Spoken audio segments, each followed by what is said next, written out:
going on, Jerome's? So, the season is not how Vikings fans envisioned it to go, right?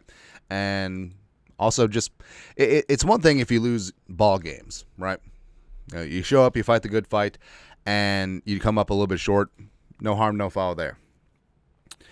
But just to be eviscerated and embarrassed and no effort, no call, no show, continually, nah. And the problem is, like, this is not a untalented football team, right?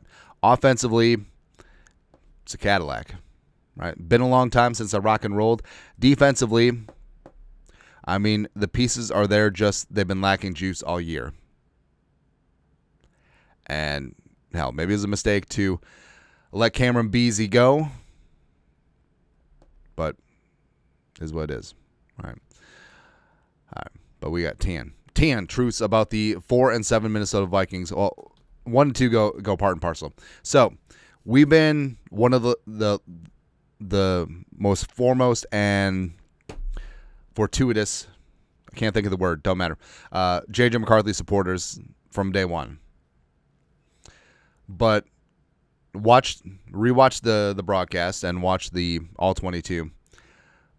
J.J. McCarthy is in his own head, and it's a detriment to the team. And I don't think this is something that's going to be worked out in season. And not just talking about his mechanics, where it's very clear J.J. McCarthy is overthinking every single throw. Things that should just come simply, like, hey, let's throw a screen pass. Just dump it out there. Put the ball in a good spot. Give our receiver a chance to do something with it. You could tell, like, body language-wise, when the Vikings had that drive, when they had 3 screen passes in a row, all of them were incomplete, including a third down to Aaron Jones, where he had some blockers and some green grass in front of him. It was over. It was over. Now, McCarthy is mentally tough. That's why I think that benching J.J. McCarthy won't wreck him. But you could tell, just like mentally, it was over for him, right? And it's a very bad spot to be in.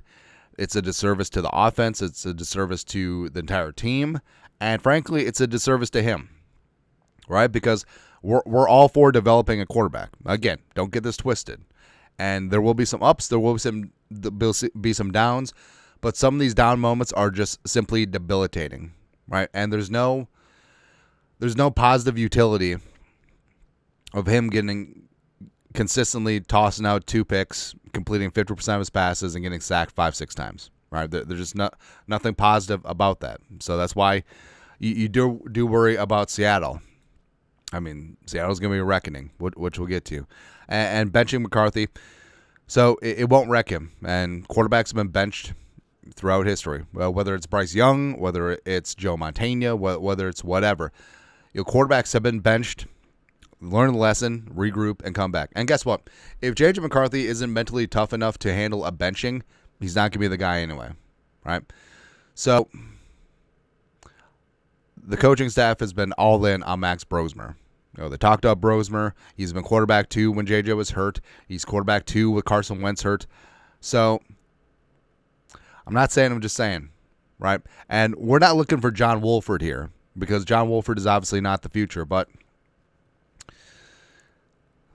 Brosmer just has a little something, and everything that's wrong with JJ right now, it feels like Brosmer has in spades. Like, what are the main problems with JJ right now?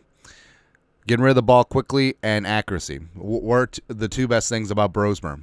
Getting rid of the ball quickly and accuracy. So, again, this is all a moot point, because maybe McCarthy comes out and has a 400-yard game and 3 touchdowns, and everything is hunky-dory as the Vikings beat the Seahawks, but I don't know. Number 3, hey, man, the run game is actually good. So what's even more impressive about this is that defenses are basically playing 2 deep safeties, and then they're stacking the box. They're daring J.J. McCarthy to beat them on the intermediate part of the field, right? They're just daring him, right? So Jordan Mason and Aaron Jones able to rip off 4.88 yards per touch from scrimmage. It's been really impressive, right? Mason's got 5 touchdowns on the ground. The offensive line has been looking really good when they're moving forward. blocking for the run.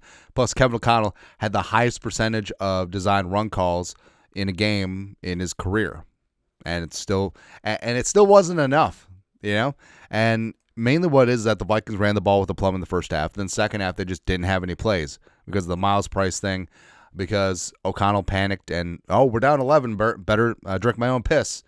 Better stop running the football. Mason and Jones had 1 carry apiece in the second half. And the Vikings had minus 27 yards of offense in the third quarter, minus 1 for the half. It's ridiculous. Jefferson and Addison, they're patient, but they'll wait, but just not forever. I mean, they're the best wide receiver duo in the National Football League. And we talked about how all McCarthy has to do is keep the Ferrari on the road. I think we're past that. The Ferrari got hit by a Hellfire missile from space.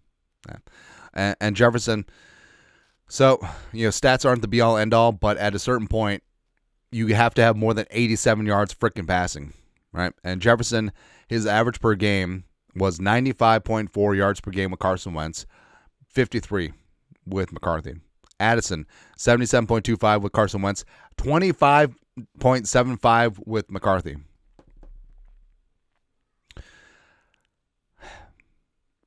Fans have been patient. O'Connell certainly has been patient. But how long until the rest of the team, how long are they going to be patient? And they've been fantastic. Like, basically, Jefferson, Addison, like, if they were A.J. Brown, if they were basically any other receiver, imagine if Stephon Diggs was on this team. You know what I mean? Or Brandon Ayuk was on this team. They'll wait, but not forever. Number 5, Hockenson's probably done. I understand that he had 4 catches yesterday, but his yards after the catch is Rudolph-esque, and it really sucks because his knee being wrecked by Dirty Kirby Joseph was a turning point in his career. But his blocking is in the bottom third of the league. Run blocking is in the bottom fourth. $15.4 million base salary. None of it's guaranteed until the third day of the new league year. So I think that the Vikings getting cap compliant next year, like Hockenson's gone. I don't think you're trading him for anything. I think it's just a cut situation, right? Next up, number 6, Allen and Hargrave are bad signings, right?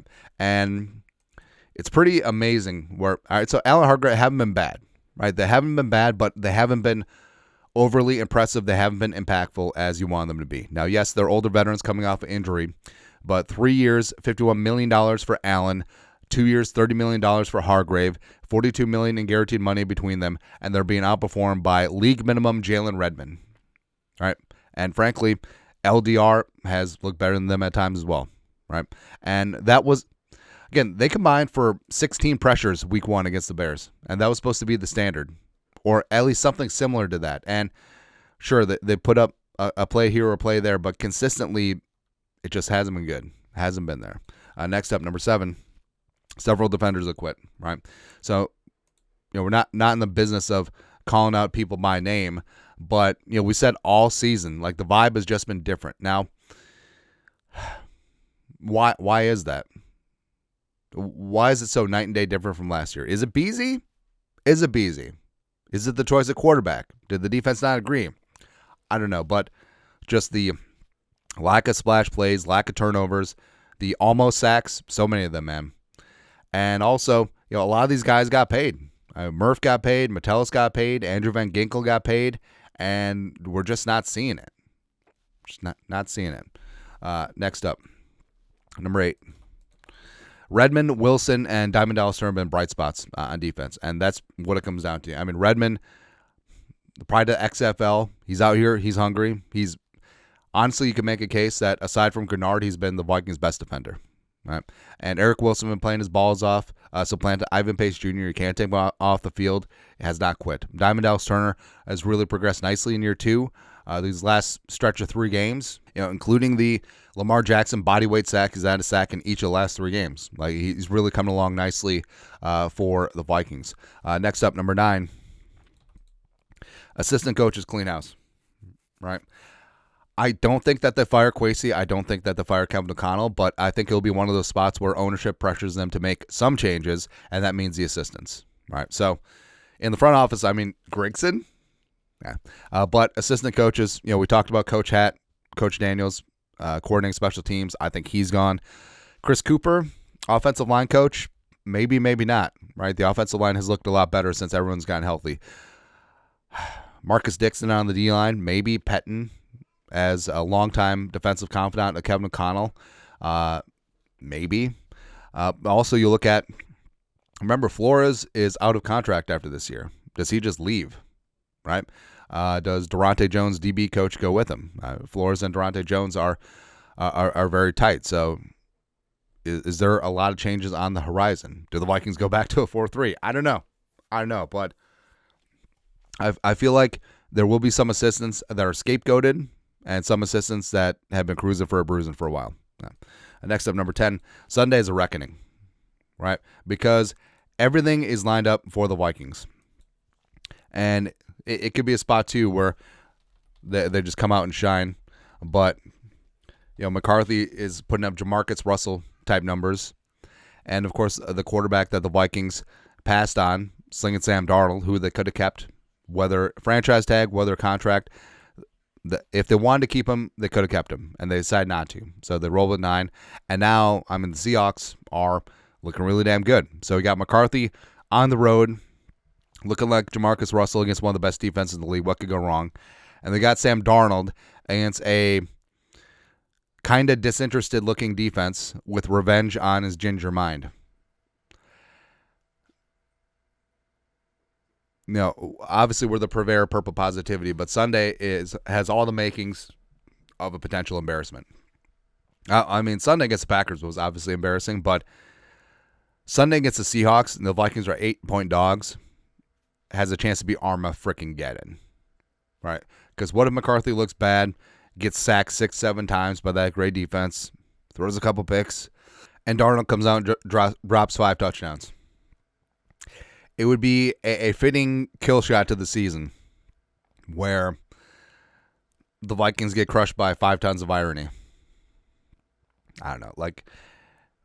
This is a script writer's wet dream at this point. So, I don't know, man. A couple more. One positive.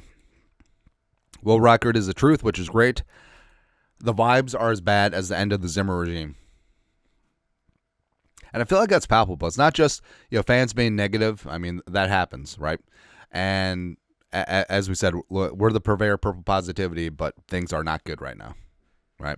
And I don't think there's any cracks in the Kwesi and Kevin O'Connell armor, but also losing will do that. Losing is a force multiplier. It magnifies differences of opinion and not being on the same page. And frankly, it feels like the players have been checked out for a while, right?